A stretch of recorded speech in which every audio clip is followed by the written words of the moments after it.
La violence, la haine, dès le plus jeune âge, voilà le quotidien auquel les enfants palestiniens sont confrontés. Nous sommes dans les environs d'Assira al-Kibliya, un village de Cisjordanie. Quelques jours auparavant, des colons israéliens sont venus de l'implantation voisine de Yitzhar. Il y a eu des affrontements. Pour défendre sa maison, Jamal Ahmed a appelé ses voisins. L'armée israélienne a dû intervenir pour séparer les deux camps. Imagine-toi la réaction de mes enfants. Il y avait des bruits de coups de feu et de grenades assourdissantes. Ma fille a déjà peur quand une porte claque trop fort quelque part, donc elle était traumatisée par cette situation. Kassem est un ami d'Ahmed. Il nous montre le lieu où les affrontements se sont déroulés. Une trentaine de colons ont fait face à une soixantaine de villageois. Jets de pierre, mais aussi coups de feu, 2 colons portaient des armes qui ont laissé des impacts dans les murs. Cette maison en construction se trouve à proximité d'un avant-poste de Yitzhar. La colonie et une autre implantation, Bracha, borde de la localité palestinienne de Bourine. C'est là que vit Ahmad, un ado de 14 ans qui rêve de devenir footballeur. Depuis les années 80, les violences contre les habitants se multiplient.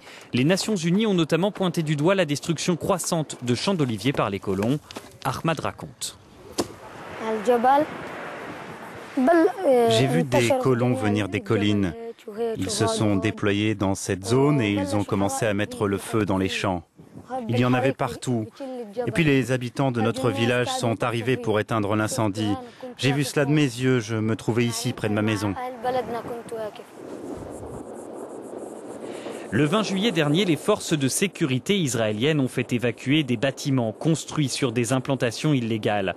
En représailles, les colons ont à nouveau mis le feu à des oliveraies palestiniennes. Ce genre de comportement est devenu habituel, la revanche type pour les colons israéliens.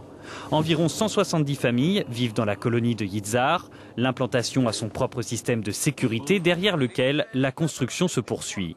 C'est une pratique illégale qui se déroule sous les yeux des forces de l'ordre israéliennes. Pourtant, les soldats n'interviennent pas, rien n'arrête les chantiers.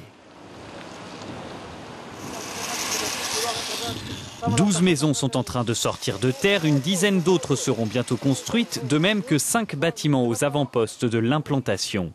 Ici, il n'est pas rare de croiser des familles avec une dizaine d'enfants et le Premier ministre Benjamin Netanyahou est catégorique. Si l'expansion démographique le nécessite, pas question d'interrompre l'extension des colonies.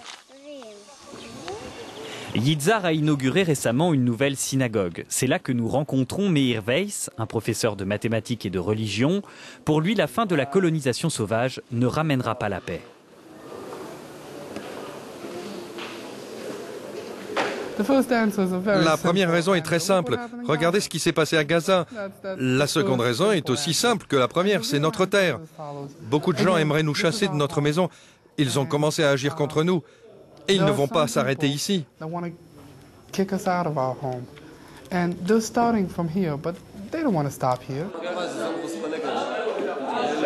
Pour ces juifs ultra-orthodoxes, la religion prime sur toute raison politique. Dans leurs mots, la Cisjordanie est un lieu saint, une terre promise par Dieu, ce qui exclut la création d'un État palestinien sur ces terres. Les religieux ultranationalistes gagnent du terrain en Israël et disposent désormais d'un siège sur 5 à l'Assemblée. Pour eux, la ligne verte, cette démarcation tracée en 1949 entre Israël et ses voisins, est caduque car elle n'existe pas dans les textes saints. La superficie qu'elle délimite s'amenuise, grignotée par le mur de protection israélien ici en rouge, mais aussi par l'installation de 470 000 colons en territoires occupés. Ces transferts de population vers les territoires occupés sont interdits par la loi internationale. Mais dans les faits, à Yitzhar comme ailleurs, l'extension des colonies est bien réelle. Pourtant, Israël doit faire face à une pression internationale sans précédent. Les États-Unis, comme l'Europe, poussent pour que s'arrêtent les constructions. Un groupe de réflexion, l'International Crisis Group, a proposé de mettre en place des compensations financières pour inciter les colons à partir d'eux-mêmes des implantations illégales. Mais ce type de procédé n'aurait sans doute aucun effet pour la plupart des habitants d'Yitzhar, bien déterminés à rester sur zone quelles que soient les pressions. Témoin Noémie Malachi, une femme qui a déjà été chassée de sa caravane une première fois. J'ai vu qu'ici il y a plein de police et des soldats. Alors j'ai compris que c'est notre maison, qu'il veut détruire. Le rabbin a alors appelé les autres colons à rebâtir une habitation pour Noémie. Les forces de l'ordre ont bien tenté de revenir pour la détruire à nouveau, mais devant la résistance des colons, elles ont dû rebrousser chemin. Finalement, c'est son accouchement imminent qui a poussé Noémie à quitter la caravane, au moins temporairement. Elle vit maintenant dans le centre d'Yitzhar, chez sa mère. Comment réagirait la famille si les autorités obligeaient les habitants des colonies illégales de Cisjordanie à partir? On se défend, on ne se laisse pas faire. On ne fera pas comme les gens du Gush Katif qui ont offert des gâteaux aux soldats. Non, non, ça c'est certain. On se défendra. Ok ? Alors que le processus de paix entre Israéliens et Palestiniens est au point mort, les Nations Unies ont noté une radicalisation des colons et une augmentation des agressions contre les Palestiniens et leurs propriétés.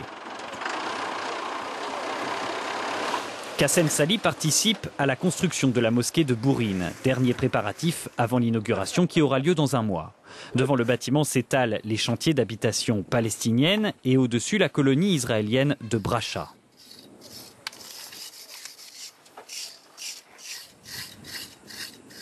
Un jour, les colons sont venus, ils ont commencé à détruire le site où nous construisions des maisons actuellement.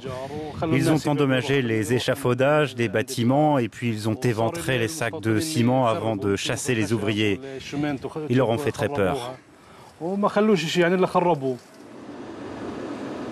Les Palestiniens ont appelé l'Union européenne à hausser le ton face à Israël. Les ministres des Affaires étrangères des États méditerranéens de l'Union ont alors publié une lettre ouverte pour exiger de l'État hébreu le gel de la colonisation et l'évacuation des implantations sauvages. Mais l'action politique ne freine pas la violence sur le terrain. Il y a quelques mois, le neveu de Qassem, un gamin de 14 ans, a mis le feu à une maison de colons d'Yitzhar et blessé un garçon avec un couteau. Cercle dramatiquement vicieux, de répliques en représailles, l'adolescent sera finalement tué par des soldats israéliens. La seule solution, c'est que les colons quittent nos terres et retournent aux frontières de 1948.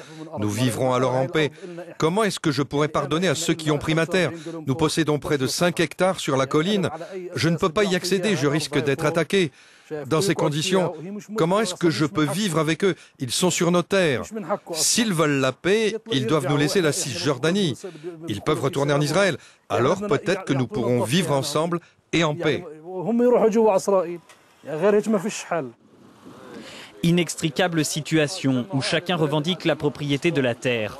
Et si un accord sur une frontière et une application stricte des lois pouvait ouvrir une fenêtre de sortie de crise, encore faudrait-il une véritable volonté politique pour briser l'engrenage de la violence.